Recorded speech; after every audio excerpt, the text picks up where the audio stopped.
Okay. I'm so excited that Sabrina is here to host for our team call. And I want to make sure that we take the most of this so that we can have like questions at the end of it. So for those of you who don't know, Sabrina is a coach on, so she's one of Brooke's coaches. So she's a part of our larger team. And she's been a coach for 4 years, right? Yeah, I'll be 5 in July.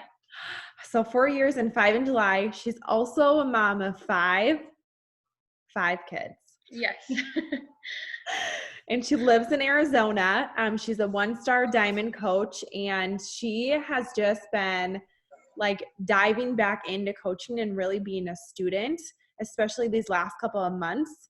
And she's going to share with you so many beautiful pieces of her journey and just things that she's taken away over the last almost 5 years. So make sure you have a pen and paper handy and write down any questions that you have for her along the way. But we're just super excited to have you, Sabrina, and so excited for you to like share your journey and everything that you have been through over this like last couple of years, especially this roller coaster of life. So let's go ahead and get started, girl. Okay. Yeah. So thank you guys for having me. And I'm a really fast talker. So anytime you have a question, like type it in the chat because we probably will have time for a Q&A because I'll try to be slow, but it's just how I am. But I have been a coach, like Nicole said, for almost 5 years in July. And one thing that, like she said, I really have been becoming a student again. And it's because I really realized that first of all, if you change nothing, nothing changes. And like, there's just like a slap in the face recently where I was just like, oh my gosh, like, because when you're a coach for 5 years, you can easily be like, I should be further along. Like, what is going on? What am I doing wrong?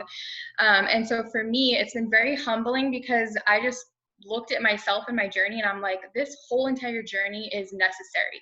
And if I could go back to my very first self as a coach and be like, it's going to be a long journey before you get to wherever you want to get. Like, you can dream all the dreams that you want to dream, but you have so much growing up to do. Like, I am not the person I was 5 years ago. And I just really want to like tell you guys that like the journey is necessary. Whatever happens to you, good and bad, is a part of your journey. And oftentimes we look at other coaches, and this is something that I did too, and we think, why am I not there?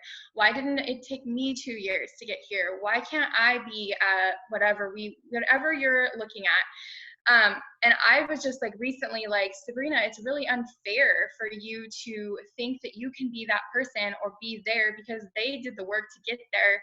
And what I'm trying to get at is it's not just skills. Like, you can learn all the how-tos, but really what it comes down to is your mindset and who you have to become. And Keith Callahan talks about this a lot, but you have to become the person worthy of the success that you dream of.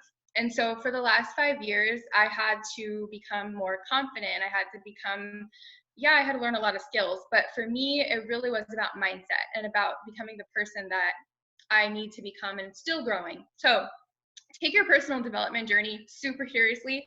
Work on yourself way harder than you work on your business. There are so many ways to be successful, and try not to focus too much on the how-tos and instead focus on your mindset. And don't just read like every single book that everybody tells you to read. Read the books that, first of all, it's super important to get to know who you are. So make a list of your strengths and weaknesses, or ask outside sources, your upline, whoever, like, what do you see in me as far as my strengths? What do you see in me as far as my weaknesses? And strengthen both of them. So you want to capitalize and maximize your strengths, but you also want to get better at your weaknesses. So I hope that's all making sense. I just have a jumble of words here, but that's what's been going on in my mind right now with a lot of things. And it's kind of just been like a tornado of just like, oh my gosh, duh, you weren't that person. You can't be that person. You have to be this person. And yeah, so that's pretty much all on that. The other thing is that life happens. And over the last 5 years, obviously life has happened to me. And I wanted to tell my story, and I was supposed to start with that, but I'll do that now. So I started as a coach. I was 8 weeks postpartum with my fourth baby, and we were living in a rental. We had recently suffered foreclosure. We had about a year and a half after that. We also had recently filed bankruptcy. And we were kind of just going through the days of like, we have no idea what we're doing, but we're just going to work and we're going to pay our bills. And we have no idea how we're going to buy a house because our credit's trashed. And I had at that time just gotten, off of being I had gestational diabetes with that pregnancy. I got diagnosed with pre-diabetes and I had high blood pressure. And so I was on high blood pressure medication. And my coach came to me and she invited me to a challenge group, and I was like, sure, I'll give this a try.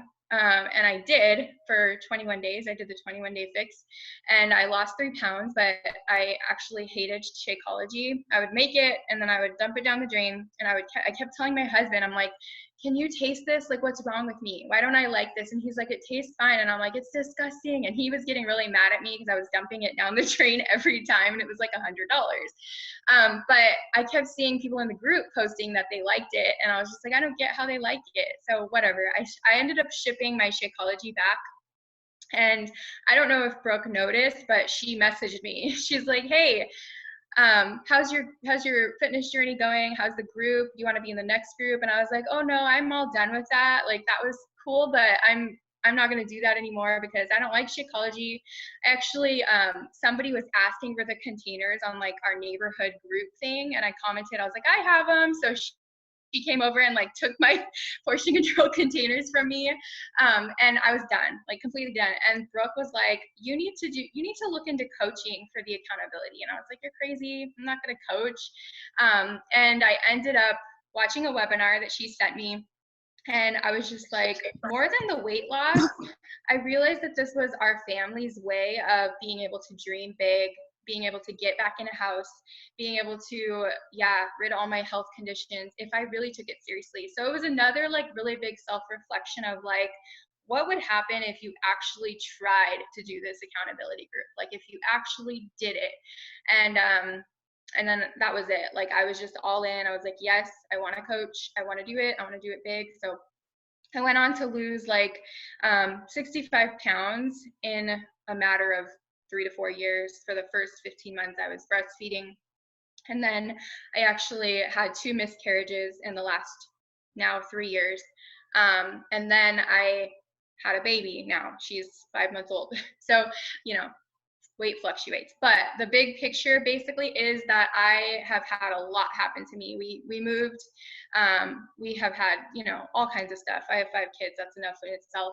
But the 2 miscarriages, those alone made me never want to post or show up again. Like when I found out about the second miscarriage, it was actually when Brooke was hosting a diamond retreat here in Phoenix, in Arizona, and I was supposed to go to there that day, and I went to my sister's ultrasound studio on my way there to Brooke's house, and she could not find the heartbeat on the baby.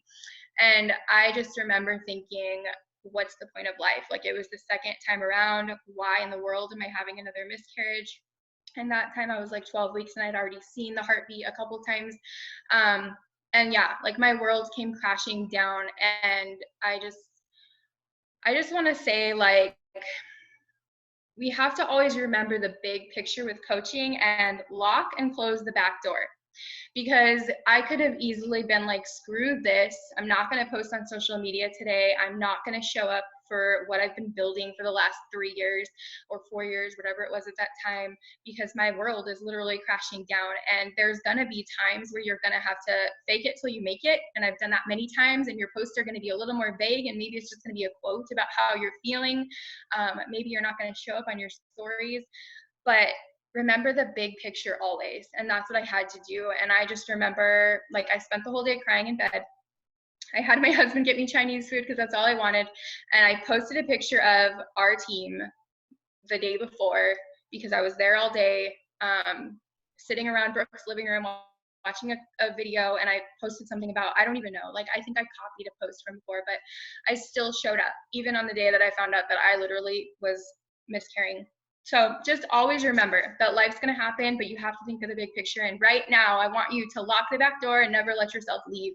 And just think of the big picture, because in the moment, if I would have let my Beachbody coaching just go, I mean, where would I be right now, And I also always remember that other people need to hear our story. And trials happen to us because we want to show people.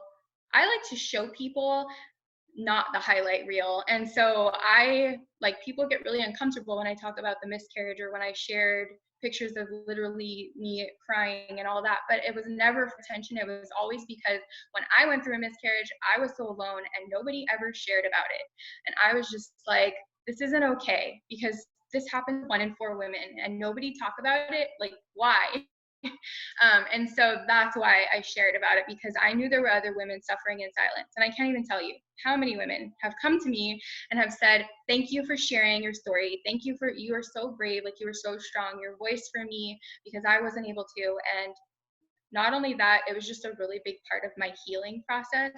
And I can still go back and look at those times of my life and remember what I went through. So it's kind of like a journal. But yeah, that's kind of just always remember, like, you may not have a miscarriage, but you may have, you may suffer foreclosure like I have, or you may have to file bankruptcy, or you may lose your job, or your kid might break their leg, or whatever happens. Think of the big picture. Think of why you started this, and think of what's going to get you through in that moment. And it's always okay to slow down. There are seasons in life, but it's never okay to close the door on your dreams. So yeah, I already said work harder on your business than yourself. On yourself than your business. We are so lucky to have all of the how-tos and like the national wake-up calls and all of that. But I find myself, and I have for a long time, second guessing everything that I'm doing and not doing it long enough to see the results, because we have so much knowledge. So sometimes turning my head from the how-tos and just focusing on my mindset and the skeleton of this business, which is really good, like network marketing businesses, and now like lately lots of leadership stuff. Another thing that I was thinking about recently is our job always is not to drag people, but to guide people. I think it's very easy to look at all of the people you're working with, and I'm not just talking about coaches, I'm talking about challengers, because there's nothing that sucks more when you sign up somebody who has all these really big goals for just, let's talk about a challenge group, and then they never post, and they haven't tried their shake, and they have no idea how to log into Beachbody On Demand, and you're like, oh my gosh, because we want to help them, right? And it sucks to see somebody spend $160 and then not use it. And so I always just remind myself that I can provide the resources, I can be there for support, but I literally cannot go to their house and wake them up and drag them out of the bed and put them in front of the TV and say, work out now. And you will drive yourself crazy if you are hounding people and you are trying to drag them. So instead, I always have this mindset of sharing that it works if you do, both with coaching and with the challenge group. And so just oversharing that kind of in a way. So like, you can post about it in your challenge group about how somebody is being successful with it and they're showing up every day and working on themselves, and look what they're getting. Because what we have works both ways. Like, coaching works and the challenge group works, but it really is just a matter of if the person is doing the work. And you can't make them do their work, and they can lie to you and say they're doing it, but at the end of the day, all you can do is just guide them and be there for them. And that actually reminds me of, I was listening to a John Maxwell podcast today, and he said that if you are trying to motivate somebody, the biggest thing that you can do to them is just go to them and ask for their opinion on something. So instead of just always like standing on your high horse, because that's what we are as coaches, we always want to tell it all, step back and just say, hey, like for me, I'm gonna give an example. I just did a live event this past weekend, this weekend, gosh, seems like forever ago. And I went to 3 of my coaches who showed up today, and I texted them and I said, hey, thank you so much for coming to the live event. I'm planning to do another one, and I would love your feedback on if you think I should change anything, how you feel it went, where could we improve. And that's something I don't do because, again, I don't know, it's probably my personality, but you want to do that. So even like your new coach, you could message them in their first couple weeks in or their first month in and just say, hey, just want to check in with you, how things are going, where you feel like you could use more support, or just asking for anyone's opinion on anything. Think of an idea, even if it's not Beachbody or challenge group related, maybe they're like super good at meal planning, and you can just, instead of telling them how to meal plan, just say, hey, do you have some tips that you could share with me? Like, I really want to get better at meal planning. So when you ask for somebody's opinion, it shows them that you care. And you have to listen too. So sometimes we just want to say stuff and not listen. So it's important. I'm trying to be a better listener because I'm definitely, even though it doesn't seem like it, I am a talker and I tend to overtalk people. The other thing that I wanted to touch on is a push season, because I haven't built my business just going 100 miles an hour, and honestly probably a lot more walking, because when I started I was working 40 hours a week, and then I kind of cut down to 30 hours a week, and then last 2 years I've been like 20 hours a week, and then just when Emerson was born I decided to just resign fully, so now like I'm full-time coaching. But during that time, like there were seasons, like right before Emerson was born, for example, in July all the way till September, I was in a quote unquote push season, meaning I was pushing out a ton of high numbers and kind of just going really hard. And then I kind of took a break when she was born in September, thank goodness, because she had colic. She drove me crazy. And then just recently, like last month, I was like, okay, I'm going back into a push season now. Like things aren't perfect, but I'm ready. So for a push season, it's super important to do that, because you don't want to go 100 miles an hour all the time, or you're going to burn yourself out. And you don't want to stop and walk super slow all the time, but you should do push seasons, because those are going to help you in the next 3 to 6 months, those high numbers right now.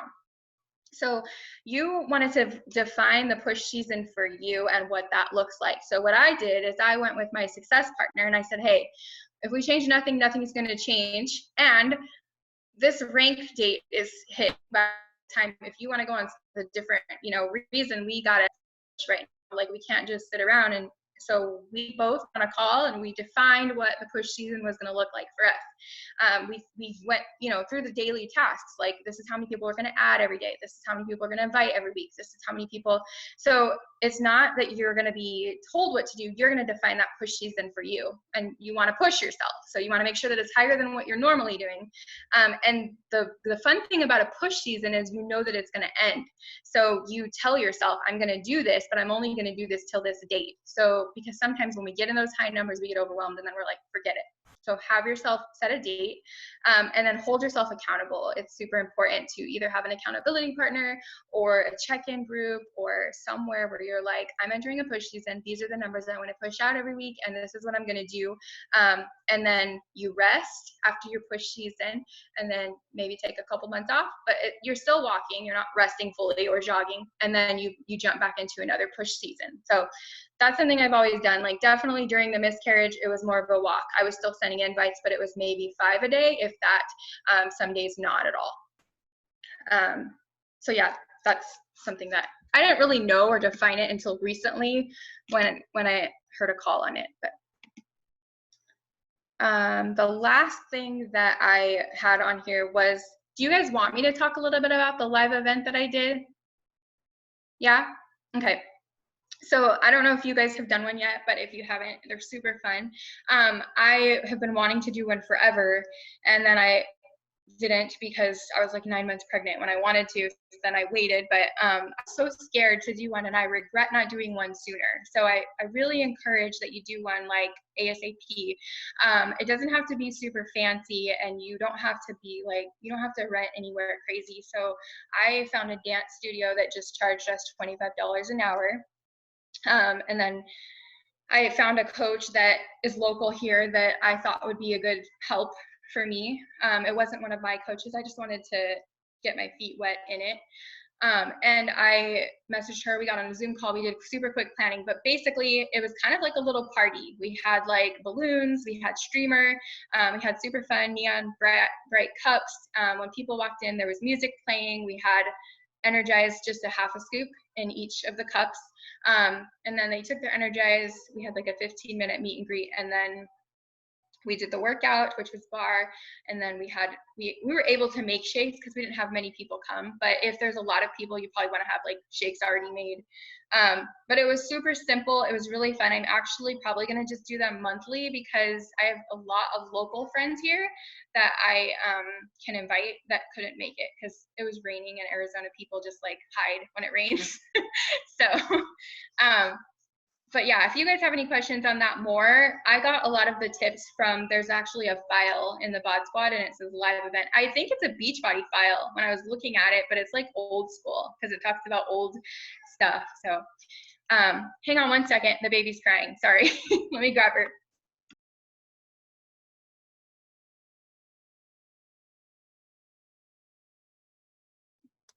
That reminds me, we need to do another live event because those are super fun when we did them. I was just thinking that too. We should schedule that. Yes, for sure. I liked the idea of having music. I didn't even think about that.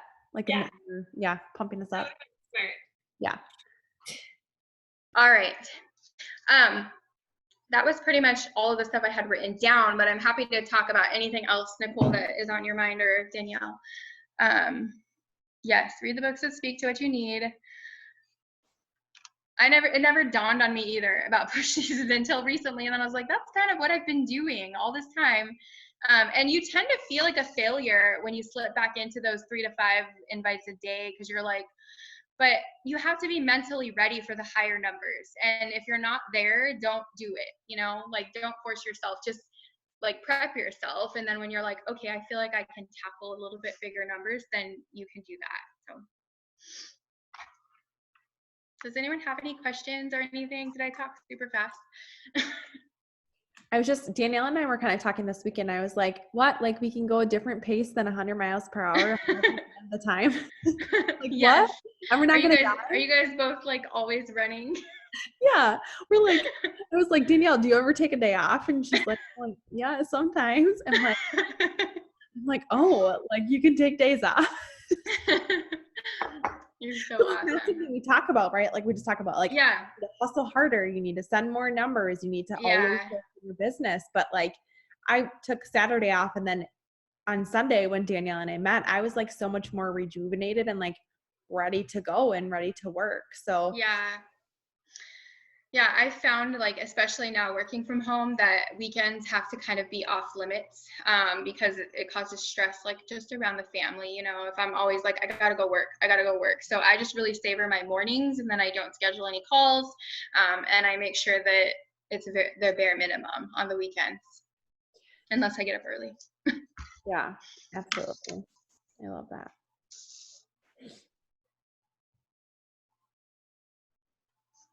Sabrina, can I ask, when you said you had to lock the back door, and just go like, be like, I'm not leaving this, like this is it, like just go all in. When was that for you, and why like did that happen? Honestly, like when I first started as a coach, I just had that mindset, and it never really went away. I saw the potential in this business. I saw a lot of trainings. Back then, I watched a lot of YouTube videos because we didn't have anything training wise. And I just saw all of these coaches that just reminded me of myself. And I was like, if they can do this, why can't I, you know? And so I always just dreamed really, really big. I never thought that it would take as long or be as hard as it is. But I would never say that it wasn't worth it, because the journey that I'm like I said, completely different person than I was 5 years ago. Like I'm living in a house that we bought, and I can blame it all like on coaching. Like the coaching didn't buy the house, but we took the steps needed because I started reading personal development, and I just became a person. So but it's super important to just remember that the journey is necessary. And what's the hurry if you're doing what you love? Like, what's the hurry, you know? Yeah, so. So then what made you dive back in recently to like the new training and stuff like that? Oh, okay. It was honestly that mindset of like around a year ago, I would say when I had that second miscarriage before, so a little over a year, because I was pregnant with her a year ago. I kind of like, I get really bad postpartum depression. So I kind of just sulk into like mundane tasks and like just kind of getting through life. And then I kind of was like that postpartum with her. And I just really wanted to, I don't know, like, I guess for me, like, I looked around and I was like, this isn't what I imagined that I would be right now, and something's wrong and I need to do something. And I also need to light my fire again because I don't feel like myself. So I was just like, I'm just gonna go be like a student and try to see if that will help. And it really did. I pretended like I was a brand new coach, and I watched, like, I skipped over things that I know, like how to go diamond and, placements, but I watched like the mindset stuff and like the big picture. Like, if you guys have never watched like Christina Solons and Lindsay Weiss, oh my gosh, they're amazing. And they just really made me see that it's just so much bigger than, I don't know. That's kind of what it was. It's all mindset. Like, none of it is how to. It was truly mindset of just, and also there's a switch flipped, because for so long I had my part-time job to rely on and kind of fall back on. And so this was kind of more like a hobby for me in my mind. And it also was kind of like, just, it is what it is, but now it's all I do. And I just have this different mindset of, this is my business. And I just feel so differently about it now. I can't really say it any different way, but it's actually my business. It's actually contributing to my family. It's not just fun, play money. Like, it's gotta work, so that kind of switched too. So this is seriously so good. I just love hearing you speak and share your journey and like your story and all the things that you've been through to like get you to where you're at. So thank you for like showing up and sharing this. Yeah, you're welcome. What would you say, like, is your vision for your business right now? Like, where do you want to go with your business?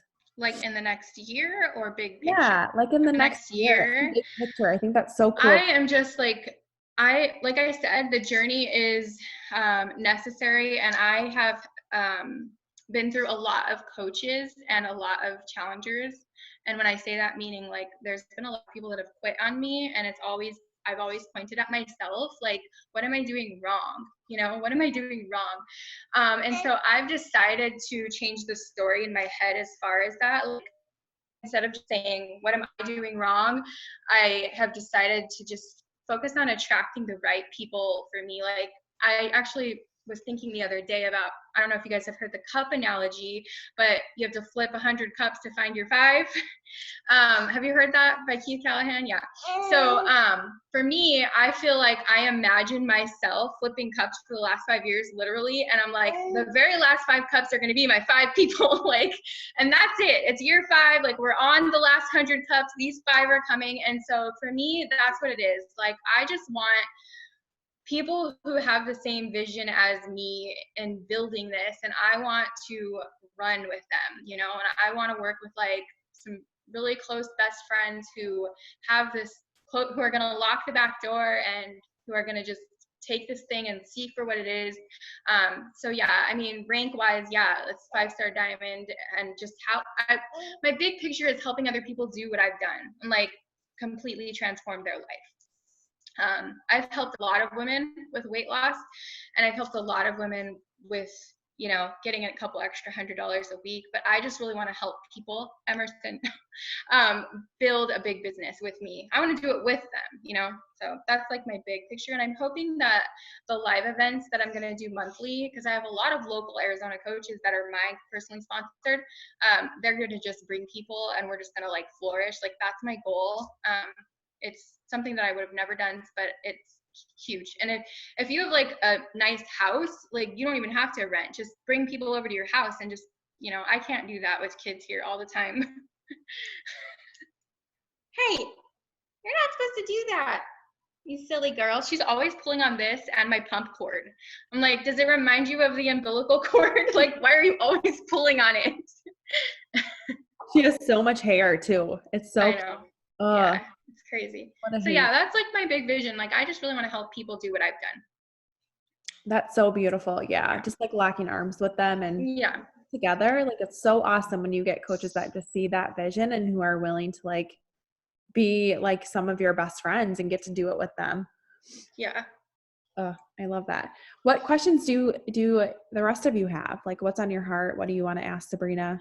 We have a couple of minutes before it kicks us off. So I want to make sure to give you guys a chance.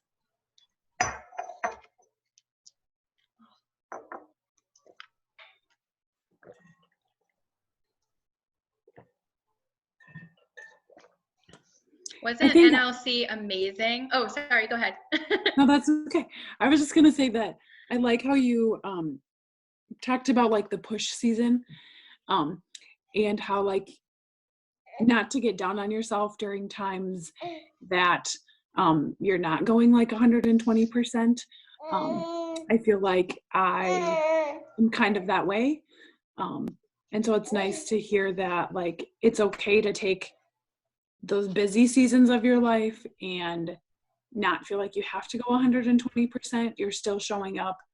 Like you said, you're still doing some of the invites and those things, but you're not always having to push at 120%, and to find those times that make sense for you to push and then take that step back. So you're not getting so, I guess, burnt out on always going so hard, so fast all the time. Yeah. And one thing I want to say on a push season too is that you don't really know that I'm not in a push season in the front line. So I never, ever, ever have not posted on social media, have not shown up on my stories, have not done like the bare minimum of the bat. I'm just talking about walking to me as far as less invites and less, I connect higher in a non-push season. Like I focus more on relationships because that's just kind of easier for me. And yeah, but when I'm saying push season, I'm meaning follow-ups and invites specifically as far as that. And adding to my network is a little higher in a push season. So. But yeah, it's nice to have that because I've felt that way too before when I have slowed down and then I'm like, well, this is all I can do right now and I'm not quitting. So I'm just going to keep going.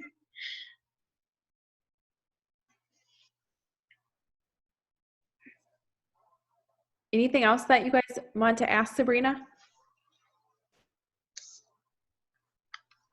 I got a quick question. So when you say push season, what are you like time frame of like doing that? Like a couple weeks, a month? Like I do about 90 days, 60 to 90 days. Yeah.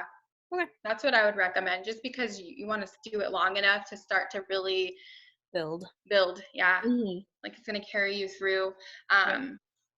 And you could do it longer if you're mentally able to. But for me, like I just am like, I get burned out. Everybody does, you know? So. Awesome. Thank you. Mm-hmm. So it's going to kick us off here a little bit, but if you guys have any questions, you can, message Sabrina or you can send them to me and I can send them to her. Sabrina, again, like we just appreciate you and so grateful that you were able You're welcome. With this. Can I get a picture? Yeah. Okay, cool. All right, ready? 1, 2, 3. Thank you guys so much. Thank you. Let me know if you have any questions at all that come up. Sounds good. Thanks, girl. All right, bye. Talk to you later. Bye.